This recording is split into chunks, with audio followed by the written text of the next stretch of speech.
A lot of founders, unfortunately, lagi sila nagko-complain na walang pera sa Pilipinas. Walang investment daw. Walang investor money in the Philippines. That is not true.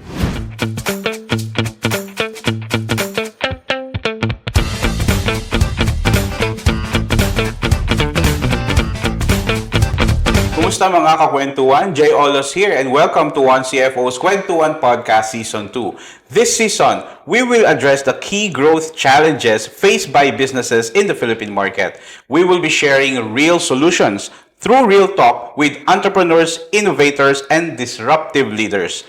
So, handa na ba kayo pag-usapan ang payment solution that simplifies your business payouts and not complicate it? Kung oo, then tara na! We are thrilled to have with us today Mr. RT Lopez. Sir, Coach RT, I call him Coach RT.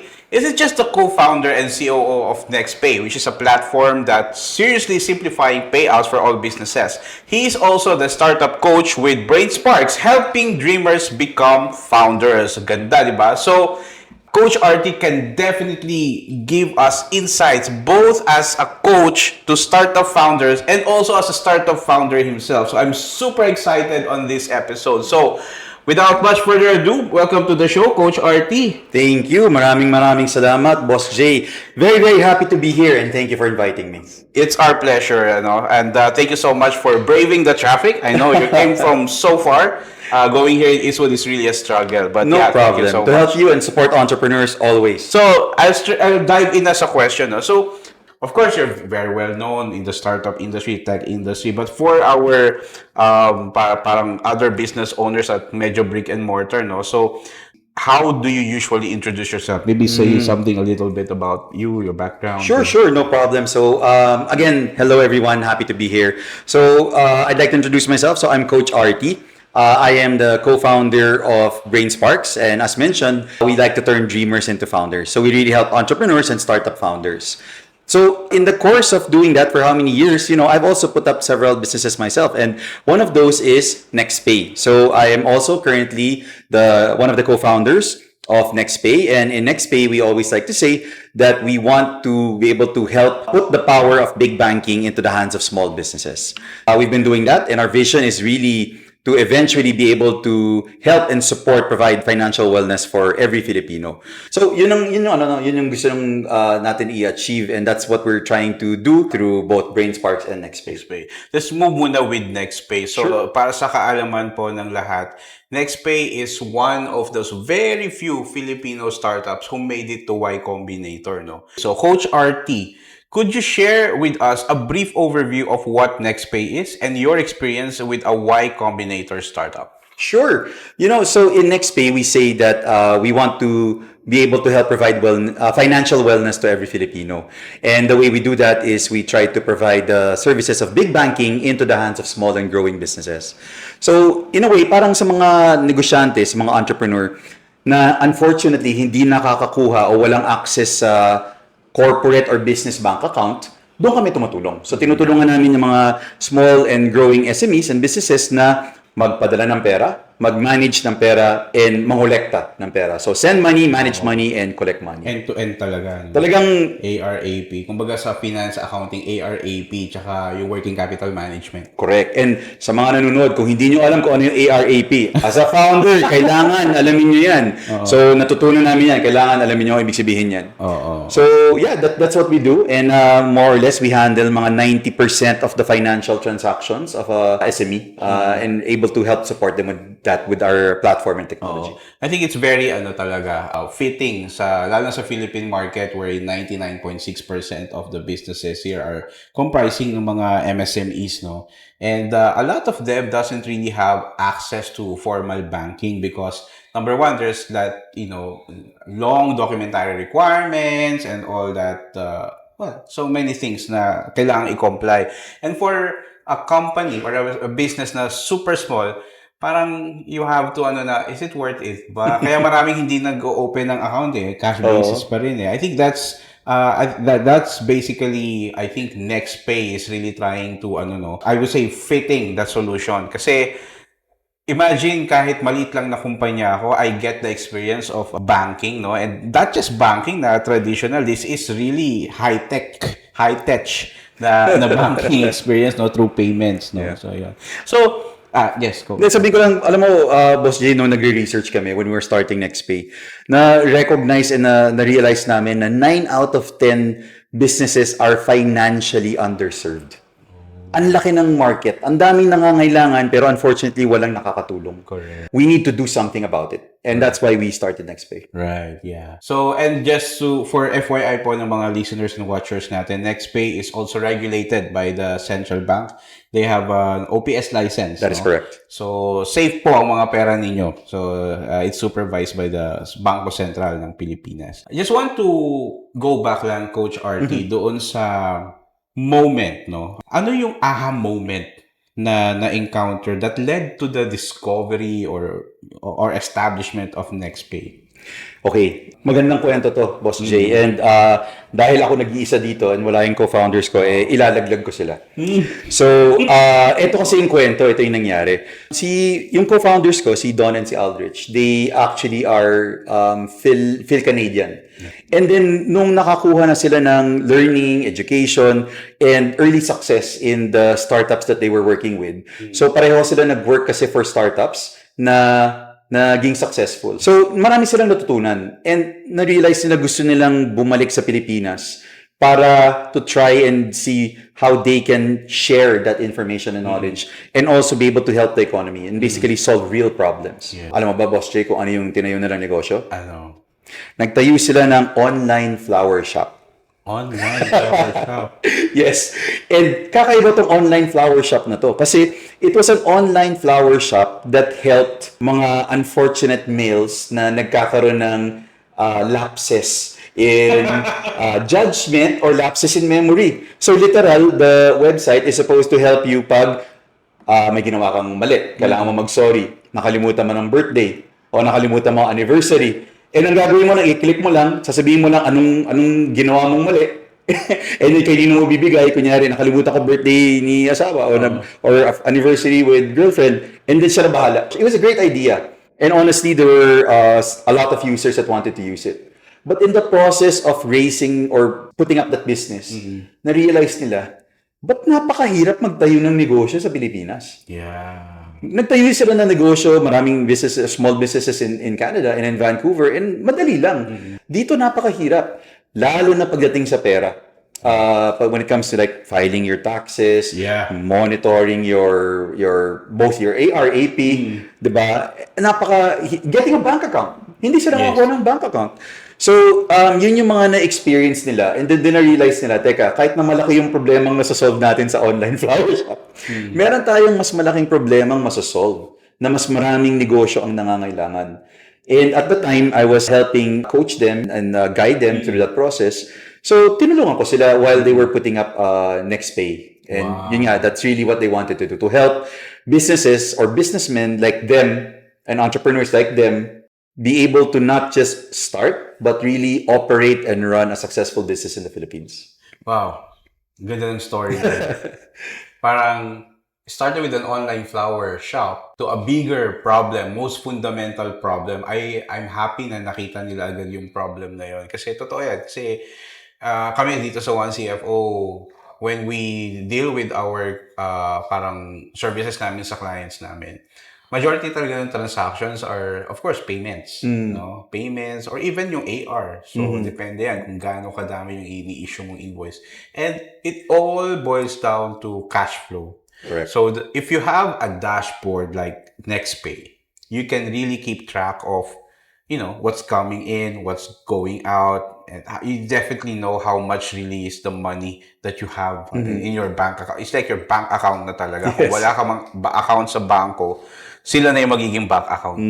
Which is really great. May kukwento ko si Boss Jay. Alam mo ba na isa sa mga things na na-realize ni Don and Aldrich, and actually na-realize ko rin nung kwento nila sa akin is, dito sa Pilipinas, pag nag-hire ka ng tao sa opisina mo, sa company mo, ano yung una mong gagawin? Or as a new employee, anong una mong gagawin para mabigyan ka ng sweldo?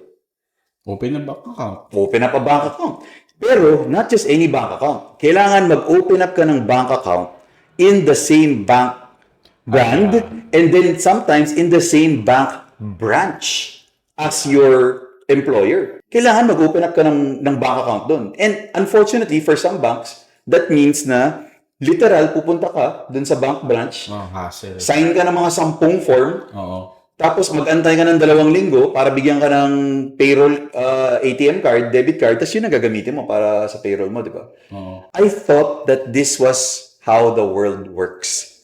Hindi ko alam na sa ibang bansa, walang ganun. Yeah. Nagulat si Don and Aldrich and sabi nila na, grabe, bakit ganun? Sa amin, pag pumasok ka sa bagong negosyo, bagong kumpanya, bigyan mo lang kung ano yung bank account mo. And that is why, that's what we do sa NextPay. Kami, we don't care in the sense that as long as they're part of your company, we will send to any bank or e-wallet here in the Philippines. It's really providing convenience both sa mga employees and also sa employer. Kasi ako as an employer, tama kayo, may ADB requirement eh. So, pag mag-open ka ng pag open ka ng bank account, o offeran ka na, may payroll na po ba kayo? Might want to open a payroll account with us. Ito lang po yung ADB requirement. Minsan tama yun, lalo kapag small or nagsisimula ka pa lang na business, the ADB is way higher than what your revenue is, no? So, that parang, huwag muna. Parang, di ba? Parang may hindi swak eh. And I'm happy that really NextPay is democratizing the access to banking, no, through your solution. I think na-mention mo na naman during the initial stories of NextPay. But what are those initial challenges na parang sa'yo talaga when you guys were starting NextPay na parang glaring, no? Especially in the Philippine market. Ano-ano yung mga yon, yung mga initial challenges na yon? Siguro, alam mo, one of the things na discover namin is, yung marami sa mga iniisip natin or akala natin is dapat mangyari is actually not accurate. Meaning, kumbaga, kung ano yung tinatawag nilang and I really don't like this word, yung tinatawag nilang kalakalan. Yeah. So, honestly, a lot of the things that we do on a daily basis in terms of our financial processes are just because yun yung sinabi nila na dapat natin gawin. But in reality, hindi naman. Meaning, there's no law or policy that that says that we have to do some of these things. And because of that, if you know that information, you can start thinking about how you can be more creative and disruptive in being more efficient when it comes to financial processes. For example, yung payroll. For the longest time, iniisip ng tao, kailangan pareho yung bank mo dun sa employer mo. Hindi, it doesn't have to be. And that's one of the things na inano namin na we innovated in, diba? And we disrupted and continue to do today. From a small business na nagsa-start out, siguro, alam mo, isa sa, and I'm sure, pinagdadaanan nyo to, mahirap magbenta ng financial service, no? Of course. To SMEs. Of course. Lagi na inisip, gastos lang yan. Alam mo, kaya ko naman to gawin on my own. Ang hindi nila alam, and I'm sure na experience mo din to, is, unfortunately, a lot of times, mas malaki pa yung perang nawawala sa mga pagkakamali and maling desisyon. Akala nila nakamura na sila. Kesa sa humingi na lang sila ng tulong, diba? Or nagkumuha na lang sila ng firm like one CFO to help them. And nangyari din sa amin yun, no? In the sense na marami kaming pagkakamali initially at the start. And yung sa paghirap ng benta naman, akala kasi nila talaga gastos lang yan eh. So, even if it's very, very hard to sell to a customer to use NextPay, I know, and I'm very proud that once you start using NextPay, we have a more than 99% retention rate. Wow. That's super high for a fintech. Thank you. Which means that after mo gamitin yung NextPay, magiging sobrang masaya ka to the point na hindi ka naaalis. Yeah. We have users who have used us from day one till today and have not slowed down. In fact, lumago at lumaki na ang negosyo nila through the years. So, ako, I'm very proud na, and I know that we're providing real value to these businesses and entrepreneurs. Yun nga lang, mahirap lang talaga i-communicate yung value. Ano sa tingin mo, Coach RT? Kasi in other countries naman, parang they fully acknowledge the use of technology in financial services. Pero bakit sa tingin mo, observation and also experience via NextPay, ano yung meron or wala sa Pilipino? Bakit may hesitation lagi? It's quite unfortunate, honestly, boss. Kasi in reality, a lot of it is because masyadong maraming naloloko sa Pilipinas. Alam mo yung mga financial scams? Oo, scams. Scam talaga. And because of that, there's been a lot of mistrust in these kinds of services. And that's why even for us, and maraming salamat na sinabi mo earlier, lagi namin kailangan sabihin na we are officially regulated by the Bangko Sentral ng Pilipinas. Binabantayan at minomonitor po kami. And that is how, you know that may third party na naninigurado that your money is safe with us. Yeah. We also work with very strong banking partners so that your money is always safe. Ayan, yun ang mahirap. Kasi unfortunately, hindi lahat ganun. And may mga tao na may mga negosyo or negosyante na unfortunately minsan naloloko sa mga ganito. Yeah. And those bad stories and these sad incidents just make it a lot more difficult to be open to these kinds of solutions. Right, yeah. Pero for companies or apps like NextPay na yun nga, again, i-highlight namin that they have the license from the BSP. So, your money is really safe. I know that, and kasi I came from fintech, no? More than a decade talaga ang fintech experience ko. So, I've seen a lot of parang even hackings happen, no? So, pipili ka lang talaga ng app na trusted mo and duly licensed by the BSP. Tsaka may track record. In the case of NextPay, man, 99% retention rate from a fintech guy like me, parang wow, sana all. Kasi hindi po ganun kadali magkaroon ng retention rate na ganun. Especially ngayon na dumadami rin ng options no? May ibang players na rin na which is good and bad. Good kasi meaning to say maraming nagsosolve ng problem, no? And bad at the same time kasi hindi mo rin naman sure kung okay sila talaga. No? Mahirap. Or mahirap sabihin. Sige. Now let's now go to Brain Sparks naman, Coach RT. No? Sure. So aside from NextPay kasi you're also startup coach with Brain Spark. Punta naman tayo sa perspective mo as a coach with Brain Sparks. So first and foremost, what is Brain Sparks po ba? Sure. So Brain Sparks is we say that we are the first and only founder-focused incubator in the Philippines, and we want to turn dreamers into founders. So what we want to do is really just help entrepreneurs with great ideas, turn them into good and sustainable businesses, so that it can help elevate the economy and the country. We do that at the incubator level and as an investor level at BrainSparks. So si BrainSparks, para siyang imagine mo parang ako as a coach, pero siya as a company, marami siyang kina-coach. Or maraming coach din na tumutulong. So kung hindi ako, si BrainSparks will help look for the right mentors and coach that can also help you. Okay. So meron po bang parang what is the criteria for a certain founder to be to be coached by one of the coaches sa BrainSpark? Parang okay na ba kahit idea stage pa lang, or you're looking for a product na ba? Well, kami in BrainSparks, we have what we call an open door policy. Meaning, kung alam namin na makakatulong kami sa iyo and naghahanap ka ng tulong, our door is open. So, all you need to do is try to schedule with us and we can spend some time with you. Now, to be clear, we're a very small team. And we try to maximize as much as we can with the small team that we have. So we don't have a lot of resources to just accept applications or work with different people. So what we do is we try to sort of not qualify. Basically, inaalam muna namin, makakatulong ba ako sa'yo before tayo mag-spend ng time together. So yun lang muna. So we have a short conversation. Inaalam namin Inassess nyo yung fit ninyo sa isa't correct. isa. Oo. Kasi sayang naman yung oras nila rin, di ba? Ng founders din, entrepreneurs, kung hindi naman kami makakatulong. Pero kung makakatulong kami, then yeah, we spend some time with them or we introduce them to who they need to meet to help them. Do you also help, kasi alam mo naman, mga pag-startup founder ka, first and foremost need ng mga lahat ng yan is funding. Do you also help them in fundraising or getting introduction to investors? Meron bang mga ganun? Definitely. So, when it comes to that company's maturity na nagpa-fundraise na sila, we definitely help them. And we've helped other startups raise significant funding as well. Also, because BrainSparks is a sister company of a VC or a venture capital firm, we actually also make investments ourselves. Yes. Okay. So, hindi lang coaching. Sometimes you also invest. Actually, ang story niyan is, nagsimula kami mag-invest. Pero nung actually more than 12 years ago, mahirap mag-invest sa mga startup kasi parang nakikita mo na hindi pa solid yung negosyo nila. 12 years ago, iba pa yun. Iba pa yung landscape. So, ang ginawa namin, sige, hindi tayo makaka-invest sa mga company na to kasi medyo hindi pa sila mature, malayo pa sila. So, tulungan muna natin sila.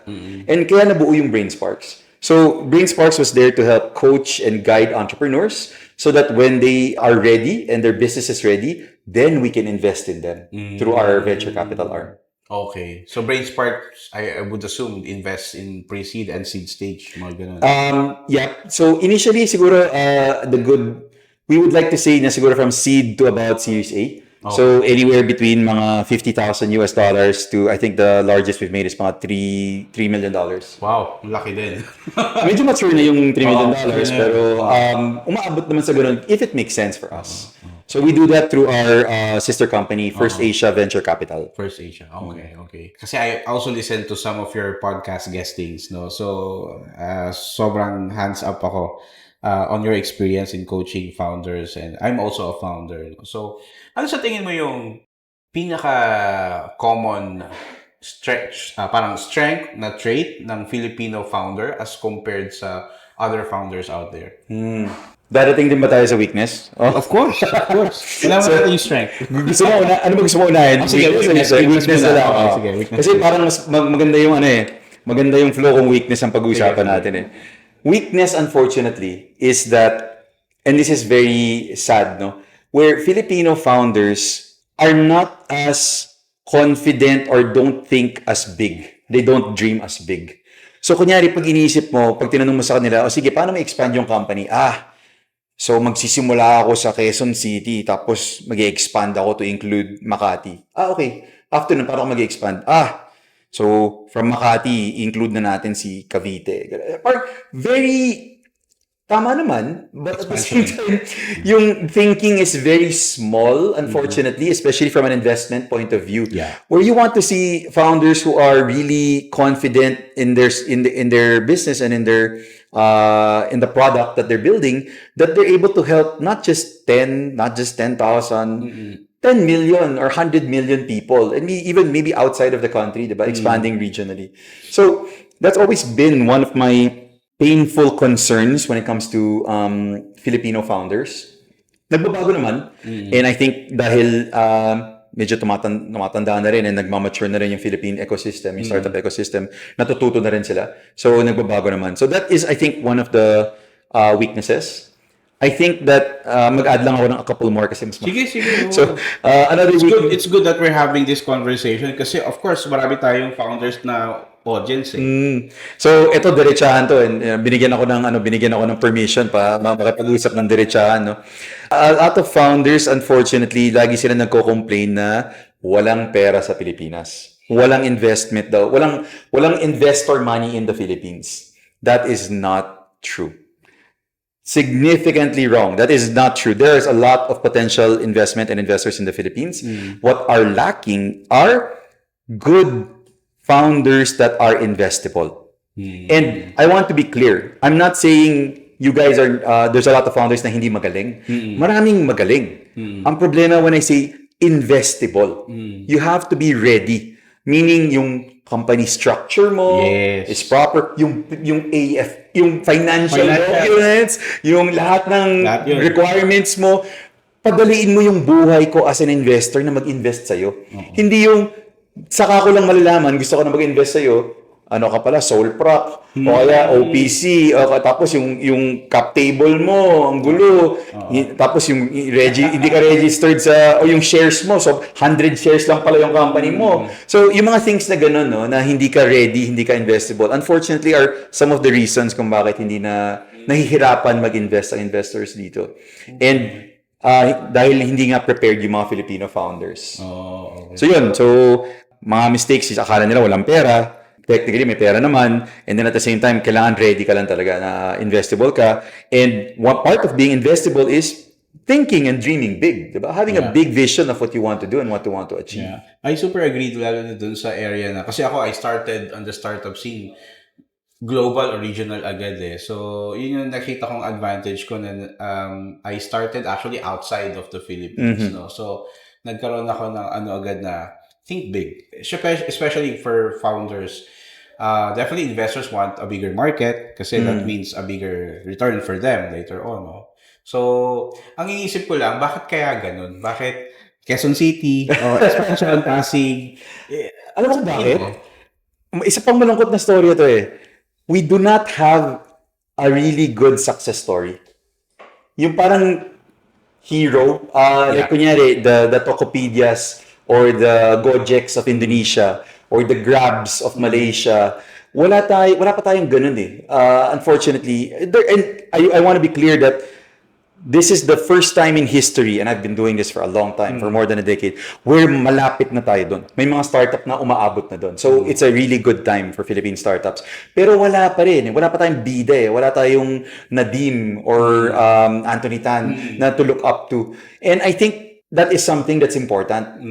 And maganda yung sinabi mo kanina kasi ako ganun din na dahil yung na-experience mo na yung startup ecosystem sa ibang bansa, regional, automatic na default sa'yo na mag-isip ng ganun. Yeah. So, ang suggestion ko is, kung founder ka sa Pilipinas and nahihirapan ka to imagine what that will look like at a bigger scale or regional scale, go out there and check what's out there. Mag-attend ka ng conferences. I think magkikita tayo sa Echelon Singapore. Yeah. So, yung Echelon Singapore, that's a very big regional conference for startup founders. So, kung makapunta ka doon, visit ka. Diba? Check mo kung ano nangyayari sa mundo. Kasi pag nakikita mo kung ano nangyayari sa mundo, kung gaano kalaki yung ibang kumpanya at ano ginagawa nila, may inspire ka, mamamotivate ka. O sige, mahal ang Singapore, medyo mahirap.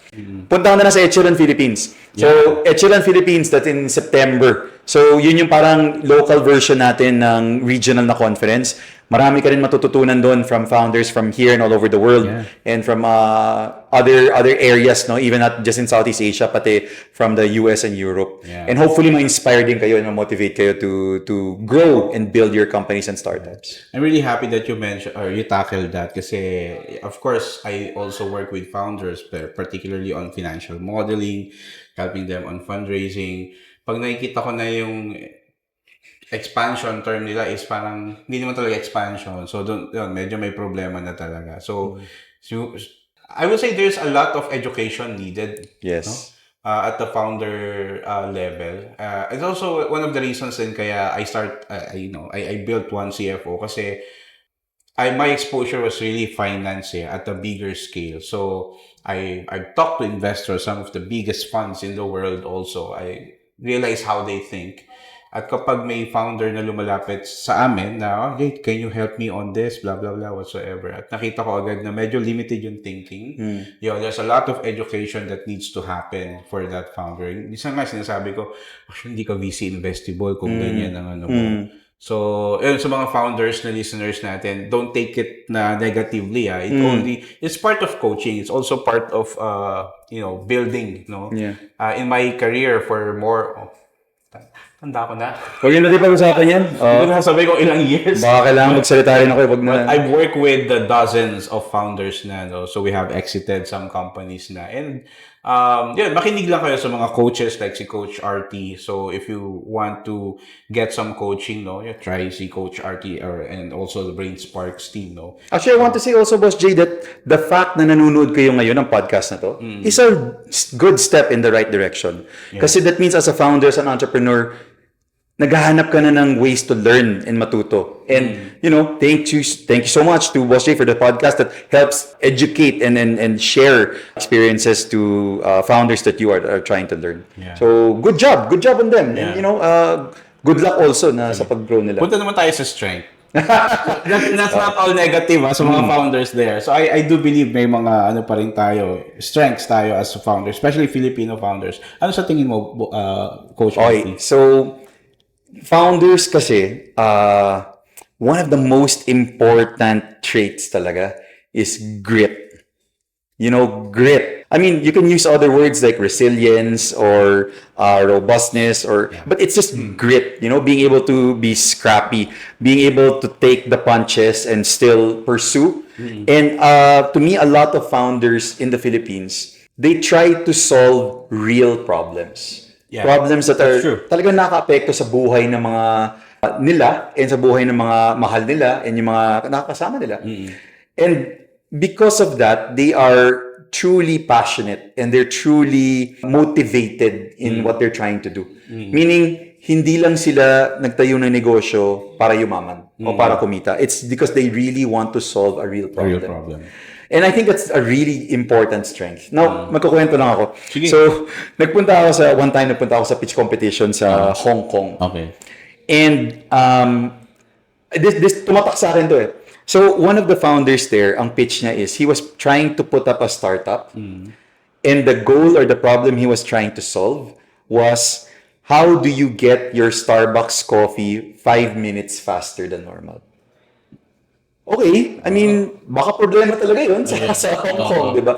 But it just made me think na, wow, napaka-iba ng mga problemang sinusubukan natin i-solve dito sa Pilipinas, ng mga founder dito. Di ba? We're trying to solve hunger, we're trying to solve poverty, financial wellness, transport, quality of life, health tech. There's so many things that and I'm not discouraging or saying that founder was doing something. It's just a different world. Yeah.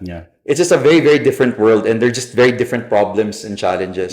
So I really commend and I really support founders that I see that are really trying to solve real problems and trying to put some good in the world. They're doing their share in trying to provide that positivity and good in the world. And that's why we put up BrainSparks. We want to support them and help them through that process. Nice. Actually, I live in Hong Kong for 6 years. Iniisip ko, gusto ko ba ng 5 minutes yung Starbucks ko? But I think there's also, from a previously Hong Kong-based perspective, tumira po ako doon ng 6 years. Haba kasi ng pila. So, may hindi na lalagyan, di ba? Kasi, maliliit lang yung Starbucks store sa Hong Kong, di ba? Alam mo naman, gintong real estate doon. So before ako papasok sa office, although ako kasi nagkakape ako sa Fitness First, sa may, dati kasi nag-gym po ako. Every other day, Yung pag-uwi ko ng Pilipinas, ang sarap ng kanin, no? Wala na. Pero totoo yun, medyo matagal. Kukiyo ka talaga, tapos mahilig pumila yung mga Hong Kongese eh. Ewan ko kung mahilig sila pumila talaga or talagang wala lang silang choice kundi pumila. Kasi ang liliit talaga ng spaces. So I think there's it's a real problem. Oh, diba? It's a problem. Hindi lang siya problema dito sa Pilipinas. Iba lang talaga. Yeah. Ako naman ang ma-add ko sa parang strength ng Filipino founder, yung malasakit. Marami ako nakikita ng mga Filipino founders na tama parang they're solving real problems, not just for the sake of yumaman sila or they're really na-experience nila yung problem na yun. At because of that, ayaw nilang ma-experience yun ng iba. So they're doing something about it. Like ako sa 1CFO, kumbaga ako ang pinanggagalingan ko kasi naman yung sa parents ko, nahihirapan kami makasecure ng loan noon dahil may small business kami. Kasi sabog yung finances. So sabi ko, ayoko mangyari yun. So, nalinya na ako doon. Sabi ko, maybe there's a need for this. And true enough, so here we are, sa 1CFO. Actually, Boss Jay, magandang yung sinabi mo, and dadagdag lang ako dun sa unfortunate na weaknesses ng Filipino founders. Napaka-importante at napakaganda ng malasakit. Diba? Having empathy and real concern diba, for what's truly important. Pero unfortunately, minsan, yung mga Filipino founders, sa sobrang malasakit, ayaw nilang kumita. Yun naman. Kung ako CFO nyo, bahala kayo sa board nyo. And kaklaruhin ko lang, kung negosyo ka, kailangan mong kumita. Yeah. And ang rason is, hindi siya selfish, hindi siya greed. It's because kailangan maging sustainable yung negosyo mo para hindi ka lang makatulong sa isang tao, 10 tao, makatulong ka sa 10 milyong tao, di ba? True. And the only way to do that is if you have a business and a service that is sustainable. Right. Which means kumikita ka ng tama. Alam mo, hindi naman tayo ng nanloloko. Yeah. Hindi naman tayo greedy, pero kailangan kumita tayo ng tama.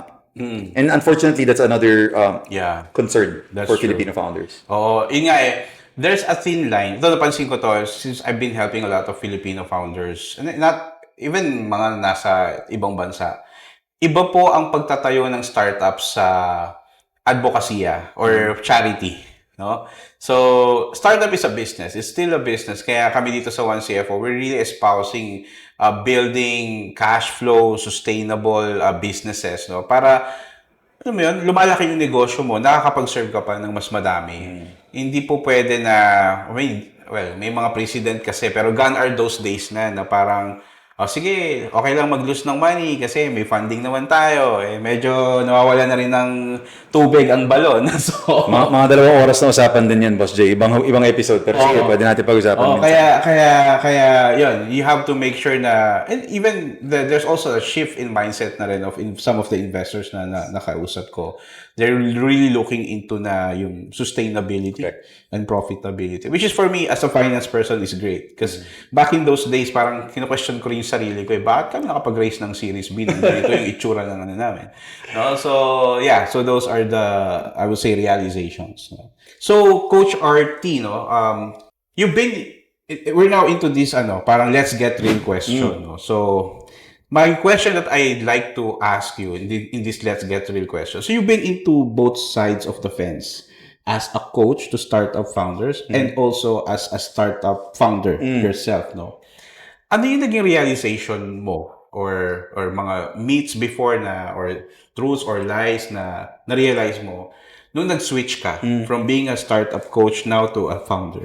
Sige. So, kakalarin ko lang ng konti yung kwento. Kasi a lot of people actually don't know this. I put up my first company or my first tech startup in 2001. Matagal na. Matagal na. Medyo nilaglag ko ata yung sarili ko. Pero yung audience natin di pa buhay. So, nagsimula ako sa founder. And then as a founder, naging empleyado in a startup company. And then after empleyado, naging mentor and coach. And then after that, naging investor. And then after that, naging founder. So, I'd like to call it full spectrum. Full spectrum. Naikot ko na lahat. Right. So, it gives me a very unique perspective about the situation. So, when I talk to founders, I can talk to them from a founder perspective, from their employee perspective, from their investor, or just a coach. Diba? So, ang natutunan ko talaga is that when founders think about their company and when they deal with other stakeholders, they forget to look at it from another perspective. Na, kunyari, madaming napipikon pag hindi sila ininvesta ng investor and nagagalit sila, parang sinayang lang yung oras nila or whatnot. But if you really think about it from an investor point of view naman, pag inisip mo, there are very specific reasons kung bakit potentially hindi sila nag-invest. Hindi ibig sabihin hindi ka magaling, hindi ibig sabihin na hindi magaling yung negosyo mo. Pwedeng hindi lang kami nag-invest sa ganong category. O hindi lang kami nag-invest sa industry na yan o geography. Mayroon silang tinatawag na investment thesis. Right. Diba? So, dinadamdam yun minsan nung founders. And nagtatampo sila and they... Pinipersonal, Oo, pinapersonal. And unfortunately, minsan, they burn bridges. Ay, may ganun. Oo, may ganun. And unfortunately, that's not good. Of Kasi, as a coach and as a founder and as an investor, meron na akong mga rineject as an investment before kasi hindi nag-fit sa investment thesis namin. Pero after 3 years, 4 years, nag-invest kami. So, imaginein mo kung binurn mo yung bridge na yon, hindi mo na ma-achieve yung ganung bagay. So, I think that's one thing na hindi na notice ng, or kailangan mas pag-isipan ng founders na, una, walang personalan. Yeah, of course. And look at it from all aspects, no? All points of view. It's all about perspective. It's all about point of view. And siguro, that is one of the learnings na parang, after nung nagpa-founder ako, ganun lang yung iniisip ko. Parang, lagi ko iniisip, walang pera sa Pilipinas. Lagi ko iniisip na walang gusto mag-invest sa akin kasi hindi magaling itong mga investor na to, hindi sila marunong, hindi nila naintindihan. But nung naging investor na ako, naging, yung pala yun. Ang dami palang pera sa Pilipinas. Ang dami palang reasons kung bakit mag-yes or no ka sa isang startup for investment.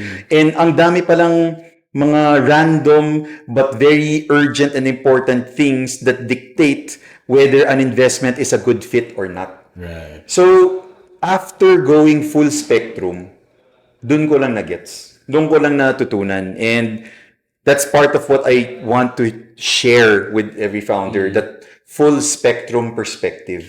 Na, wag ka I mean, a lot of founders kasi magkakaroon na sila ng mga chat group na magko-complain lang sila sa mga investors na hindi nag-i-invest o walang pera.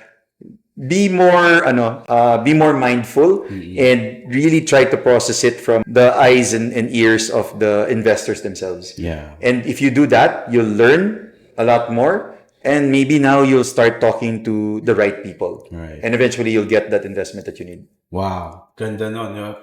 Ako as a founder, na-realize ko rin yan very early on. It's a small community. Ecosystem players talk, investors, founders, enablers, government people, no? So, don't burn bridges. Kasi hindi man sila mag-invest ngayon. Tama yun eh. May mga nakita akong instances na gano'n. Initially, they said no.